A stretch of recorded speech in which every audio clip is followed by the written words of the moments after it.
Damos comienzo a un nuevo programa, Servidores de Dios. Quien te habla es Manuel Cornejo. Estaré compartiendo la palabra de Dios y lo haré de una manera expositiva, versículo a versículo.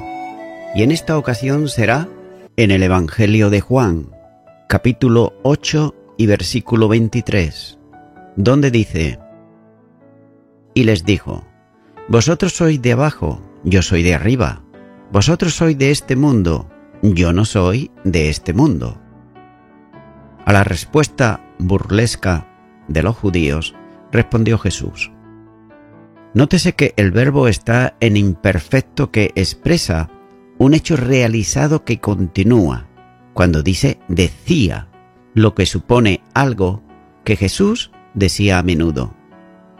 Las palabras de Jesús son trasladadas con el lenguaje propio de Juan, creando una frase con cierta dificultad de traducción al usar el artículo determinado, que puede ser un genitivo masculino o neutro, en cuyo caso podría traducirse como las cosas.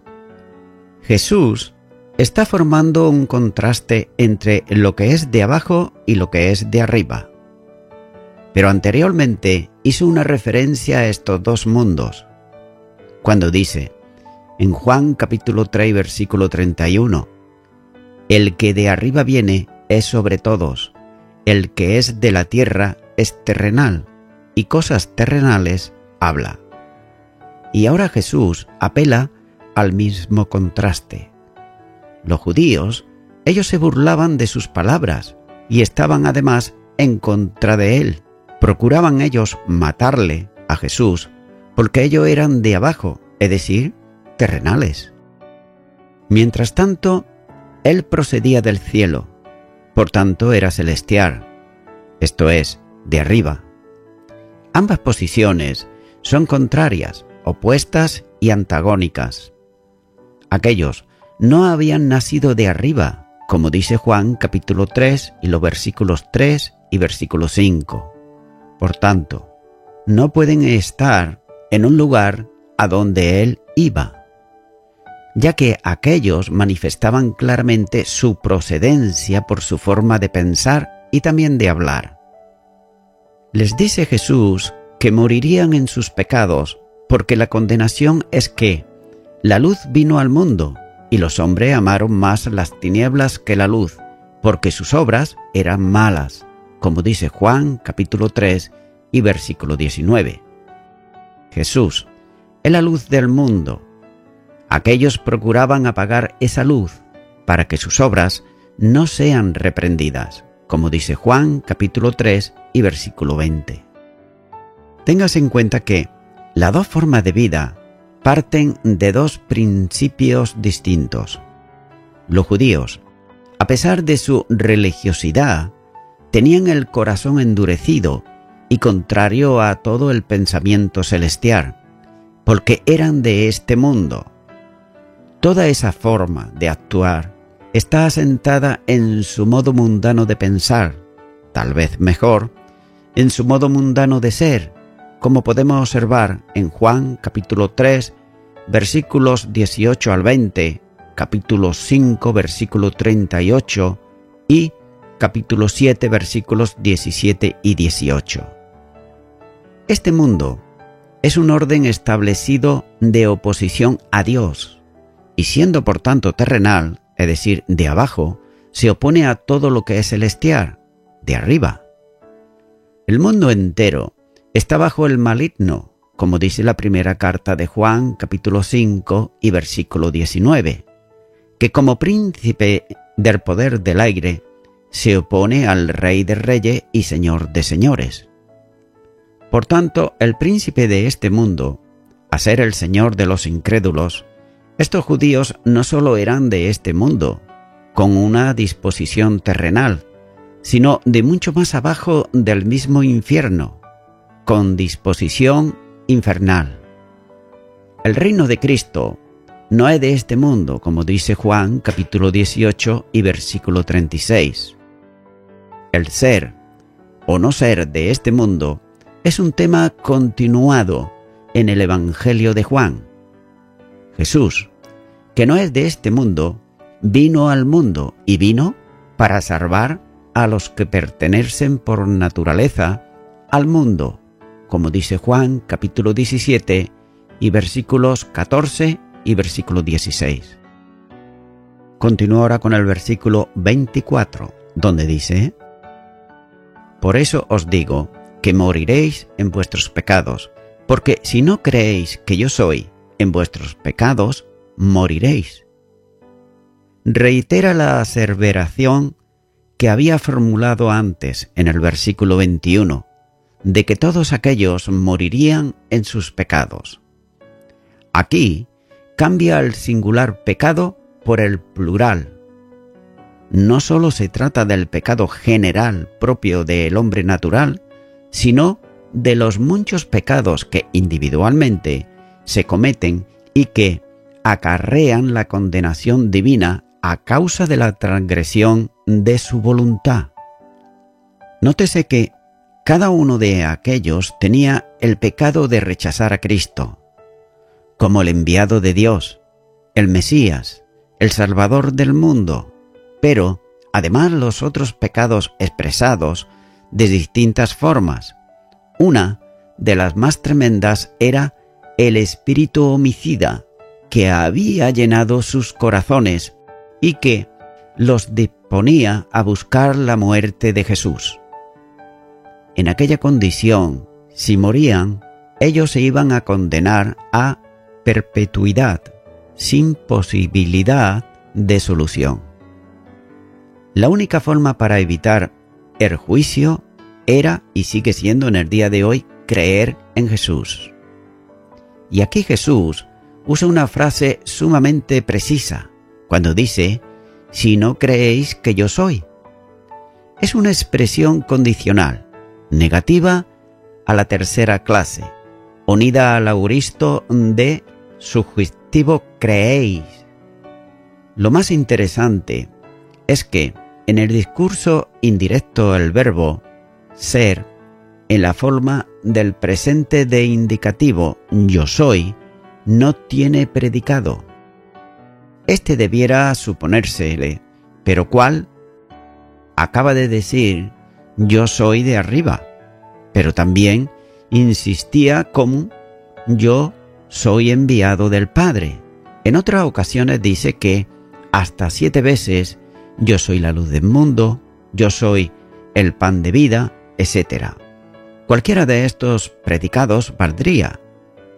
Pero sin embargo, el yo soy sin predicado es una forma absoluta que se repite en el Evangelio de Juan, como por ejemplo Juan 8:28, versículo 58 y capítulo 13, versículo 19.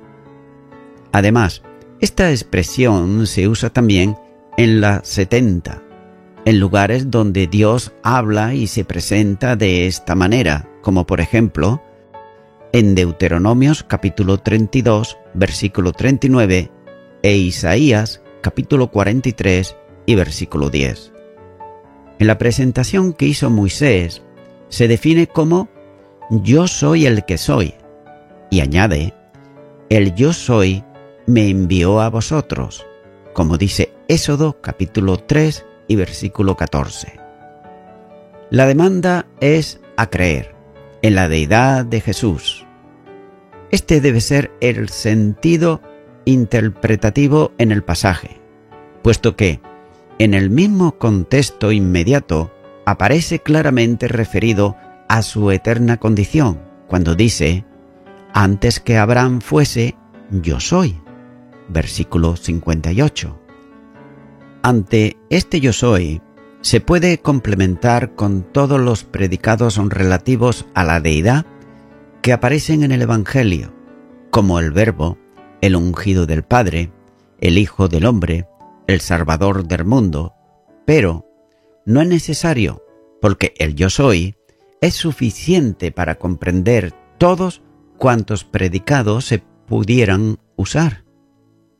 El que no cree que Jesucristo es Dios no puede ser salvo, puesto que sólo el sacrificio infinito sustentado en la deidad del Salvador puede ser suficiente para sustituir a todo aquel que cree. La salvación del mundo, en sentido no universal, sino potencial, es decir, salvación a todo el que crea, solo es posible porque quien muere en la cruz es precisamente Dios. Pero no podemos decir que Dios muere, pero debemos afirmar que quien muere en la cruz es Dios. La conclusión es natural.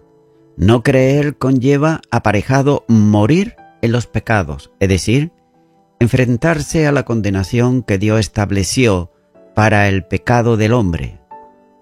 La fe es la única solución al problema de la condenación. Es notable que Jesús no llamó a la comprensión, no dijo, si no entendéis que yo soy, sino que dijo, si no creéis.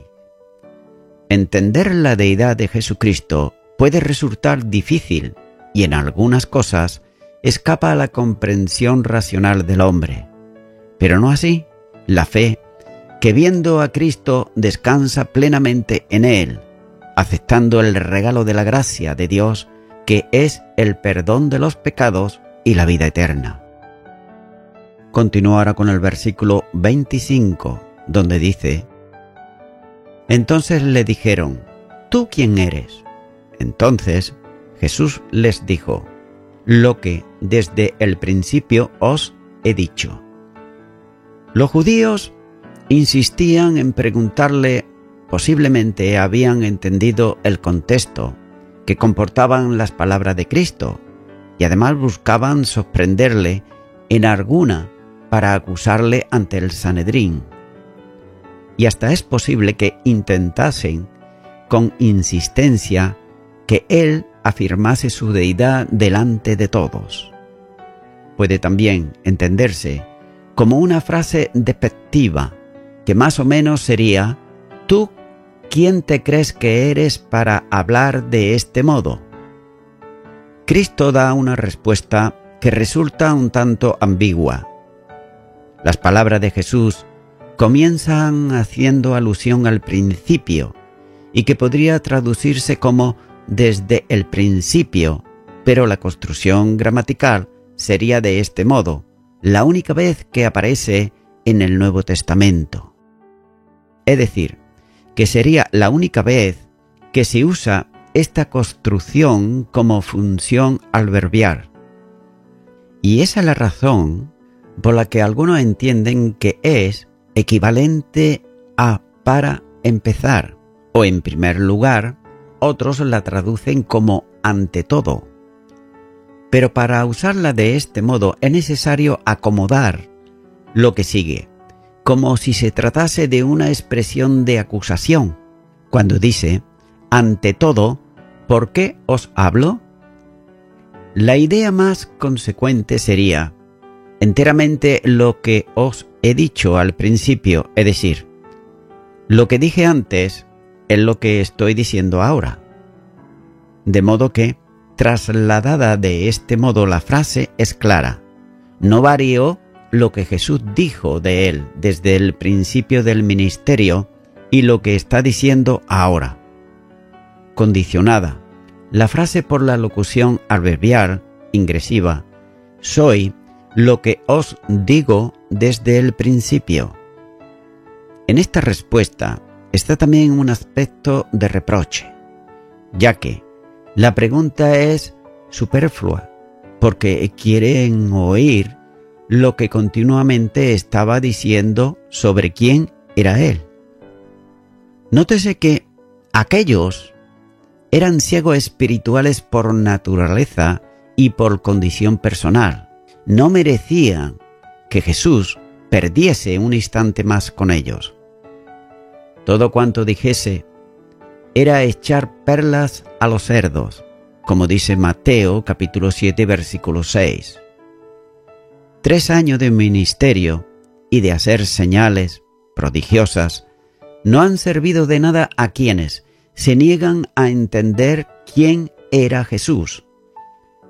Al referirse aquí al principio, hace concordar con la enseñanza con que se abre el Evangelio, que apunta a Jesús como en el principio de todo, vinculado al Padre y siendo el Creador, como dice Juan capítulo 1 y versículo 1. Durante todo su ministerio vino hablando de la relación vinculante con el Padre y de su origen celestial. Por tanto, la pregunta es absurda.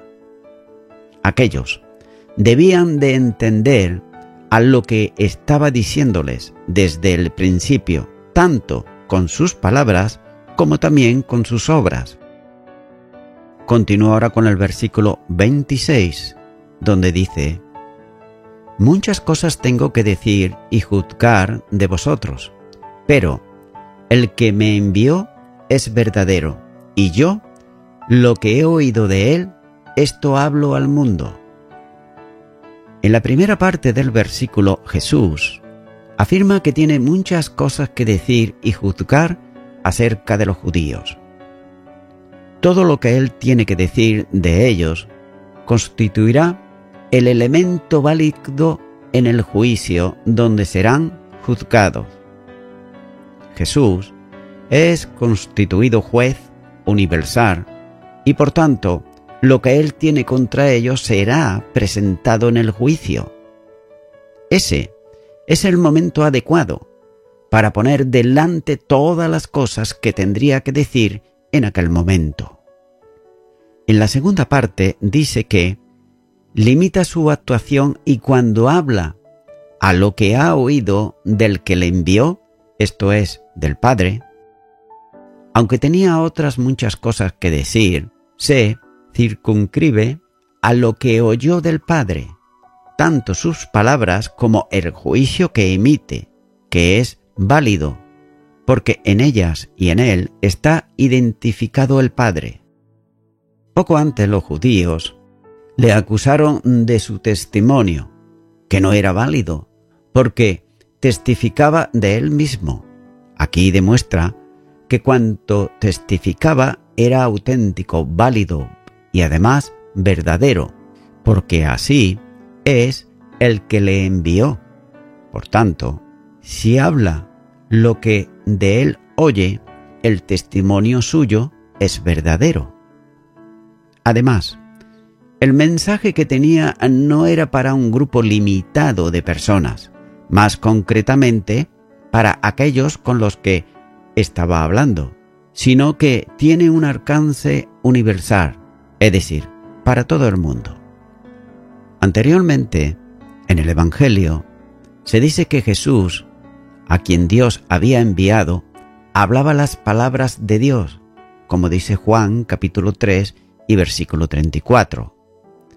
Si Jesús se limitaba a hablar lo que el Padre, que le había enviado, le encomendó, cualquier oposición a sus palabras constituía una directa oposición al Padre Eterno.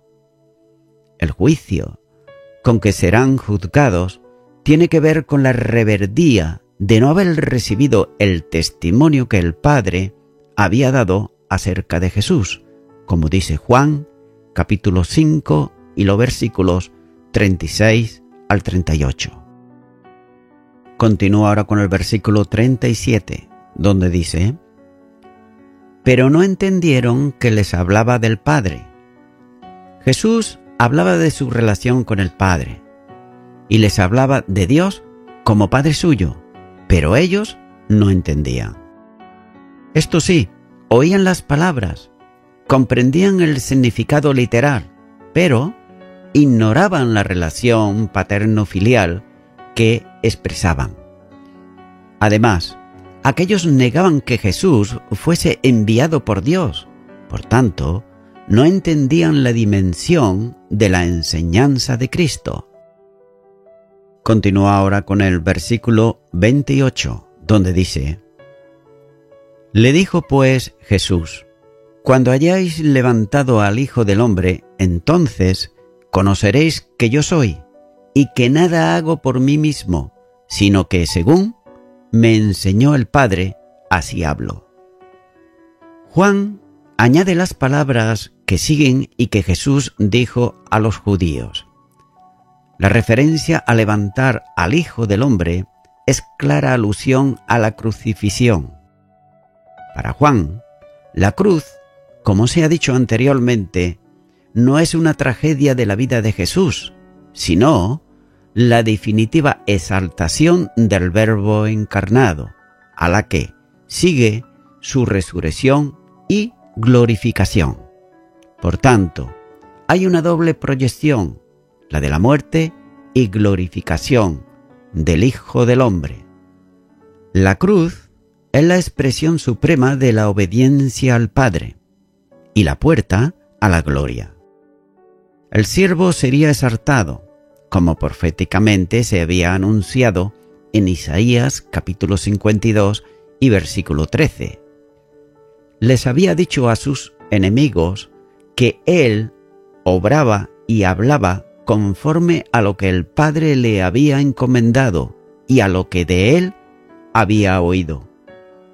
La entrega a la muerte no era el resultado de la victoria de sus enemigos sobre él, sino la realización de la voluntad soberana establecida para salvación desde antes de la creación del mundo, como dice la segunda carta a Timoteo, capítulo 1, versículo 9, y la primera carta de Pedro, capítulo 1, y los versículos 18 al 20. En el momento de la crucifixión, se probaría fehacientemente que era obediente al Padre en todo lo que se le había encomendado. Ellos conocerían entonces lo que significaba el título que Jesús usaba para él mismo del Hijo del Hombre, en el que se haya comprendido tanto la deidad como la humilde humanidad en la que se manifestó a los hombres. En ese momento sabrían lo que significaban sus palabras cuando decía «Yo soy». Y nuevamente el verbo sin predicado apunta a la realidad de quién era Jesús. Los judíos negaban su procedencia, negando con ello también su identidad divina. Pero cuando sea levantado tendrán que reconocer que verdaderamente era Dios. En cuanto a la expresión yo soy, se ha considerado antes y será objeto de consideración un poco más adelante, en el versículo 58. Lamentablemente, se apercibirán de quién, en cuanto sea para ellos demasiado tarde. Despreciar a Cristo es despreciar la vida y perderse eternamente, y hacerlo a causa del pecado. La última respuesta que los judíos darán a Cristo será la cruz. Cada vez que se da una respuesta incrédula, en lugar de minimizar, se exalta a Cristo, puesto que se le ha de reconocer como juez que juzgará ese delito espiritual, reconociendo universalmente que ha recibido el nombre que es sobre todo nombre, bajo cuya autoridad se doblará todas las rodillas, reconociéndole como Señor. Filipenses, capítulo 2, versículos 8 al 11. La segunda parte de la cláusula vuelve a recargar la vinculación con el Padre. Jesús hacía cuanto el Padre le había enseñado.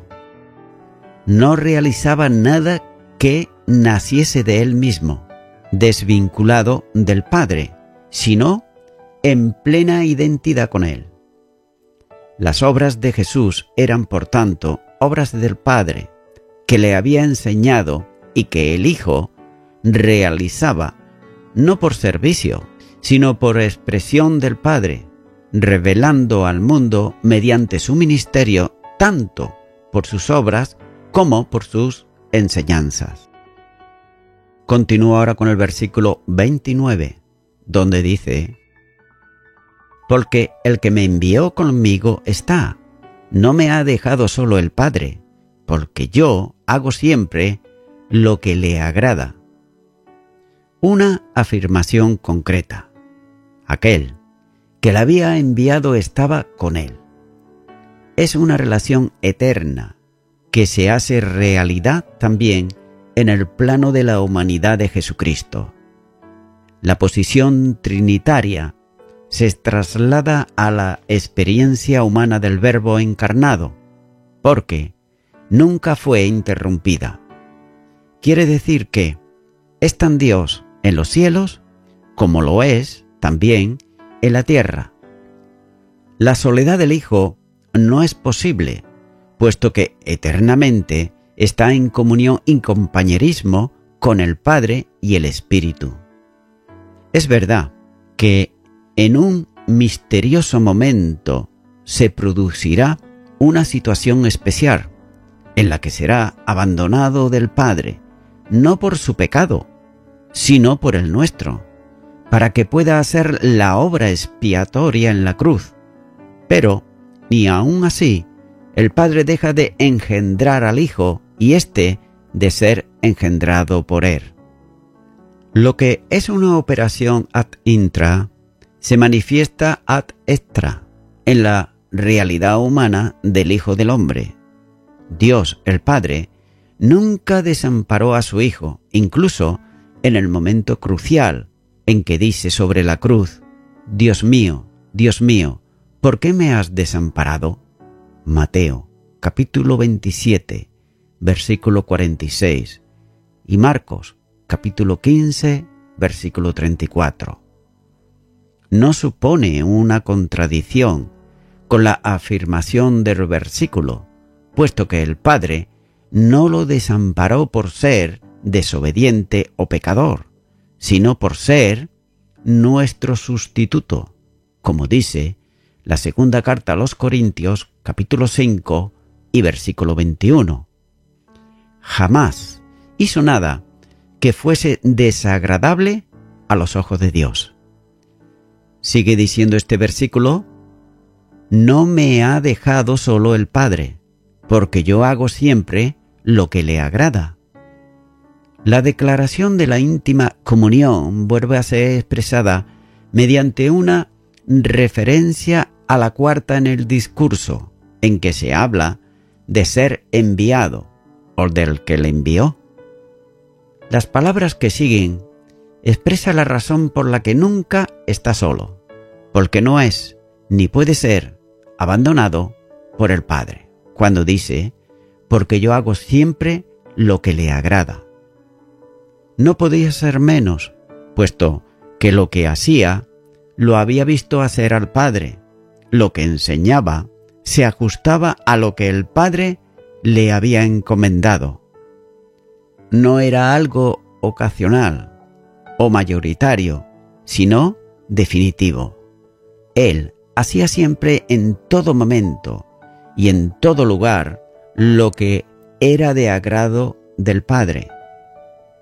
Más adelante dirá a los discípulos que el que guarda sus mandamientos permanecerá en su amor, como él permanece en el amor del Padre, por obediencia incondicional a su voluntad. Juan capítulo 15 y versículo 10. No cabe duda que hacer la voluntad del Padre había sido la razón de su vida y también de su ministerio. Es necesario entender claramente que el Hijo fue abandonado para poder realizar la obra redentora que exigía la experiencia de la muerte. El amor del Padre nunca disminuyó sobre el Hijo, ya que se manifestaba por él, puesto que a causa de una obediencia suprema hasta la muerte, el Padre le ama con toda intensidad de que el infinito amor de Dios es capaz. Es la consecuencia propia de lo que representa la relación trinitaria eterna entre el Padre y el Hijo. Y voy concluyendo ya con esto. Toda empresa de Jesús en este mundo, o todo ministerio de Jesús en este mundo, se reducía a llevar a cabo siempre y en todo lugar lo que le agradaba a Dios, y jamás hizo nada que fuera desagradable a los ojos de Dios, como dice Lucas capítulo 23, versículo 41 y Juan capítulo 8, versículo 46. Por tanto, si queremos mantener la comunión íntima con Dios, hemos de ofrecer en sacrificio vivo, santo, agradable a Dios, con una constante renovación de nuestra mente, a fin de comprobar en cada momento cuál es la buena voluntad de Dios, lo que le agrada a Él y lo que es perfecto para nuestras vidas.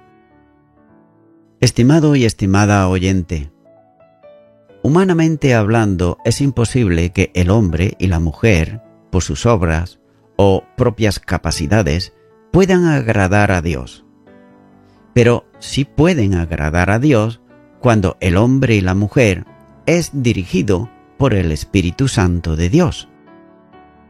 Amigo y amiga oyente, si tú todavía no tienes el Espíritu Santo de Dios, si aún no tienes a Jesucristo como tu único y suficiente Salvador, ahora yo te invito que a través de una oración de fe sincera de tu parte puedas orar a Dios para recibir a Cristo en tu corazón como tu único y suficiente Salvador. Él te ofrece salvación y vida eterna. Y además, Él dio su vida por ti, sí, por ti, por el pecador y la pecadora arrepentido y arrepentida. Por tanto, te animo a que ores conmigo y repite ahí a donde estás. Señor Jesús, muchas veces he intentado agradar a Dios a mi manera, como yo pensaba que debía de hacerlo.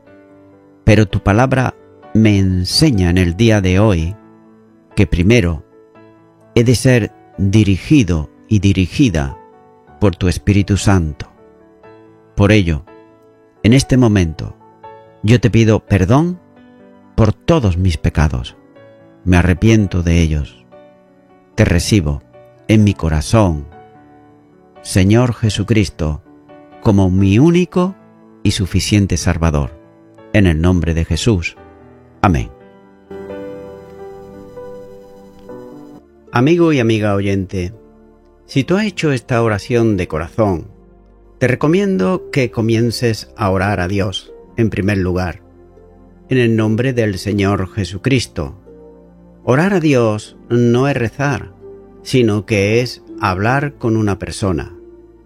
También te recomiendo que leas la palabra de Dios y lo hagas a diario. Comienza, por ejemplo, con el Nuevo Testamento. Y también, por último, te recomiendo que para que puedas crecer espiritualmente, te congregues en una iglesia cristiano-evangélica, donde se predique, se enseñe y se practique la sana doctrina y la palabra de Dios. Congrégate ahí y con el tiempo podrás crecer espiritualmente y también servir al Señor Jesucristo. Que Dios te bendiga. Y a toda la audiencia, nuevamente ya me estoy despidiendo de todos ustedes y será hasta el próximo programa. Que Dios os bendiga a todos.